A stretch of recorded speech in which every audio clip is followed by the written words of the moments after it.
only 16% of Americans supported getting involved in the Israel-Iran conflict, according to YouGov polls conducted only days ago. This is compared to 56% of American adult citizens who believe that the US should engage in negotiations with Iran over its nuclear program. The numbers are pretty consistent across party lines.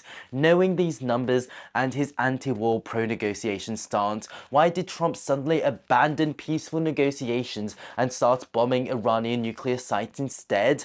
Please note, this is just my opinion, but I think Israel may have forced Trump's hand. So in a previous video, I explained why this war against Iran makes perfect sense. For Israel, they currently have perhaps a once-in-a-century opportunity to finally deal with their existential threat. They had ostensibly defeated Hamas, Hezbollah, the Houthis in Syria were also removed as a threat, and now they had the opportunity to take out the final boss. Internationally, this would also be seen as an extension of the current war, so they wouldn't suffer the same diplomatic consequences compared to starting a brand new war during a time of peace, and the potential of weapons of mass destruction, and it all makes perfect sense. The timing, however, is interesting and not something I've covered yet. So Trump was engaging with Iran in negotiations to come up with a new, likely Obama-style nuclear deal. Reports at the time were suggesting that the talks were going quite poorly,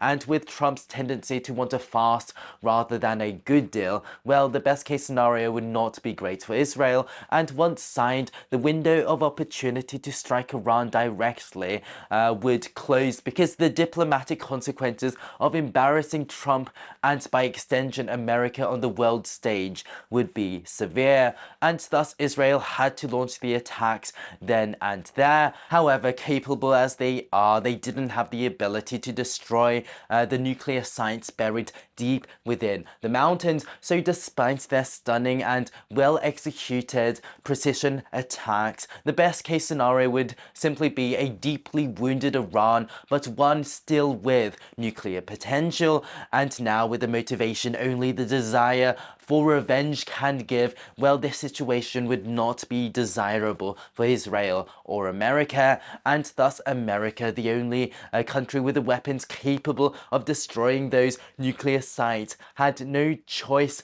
but to finish them off. And this is why the messaging from the White House has been so mixed, why we frankly got some very questionable attempts of justifying the war as peace and America first, why there's been so much flip-flopping, why Trump did what he promised not to do. I simply feel his hand was forced.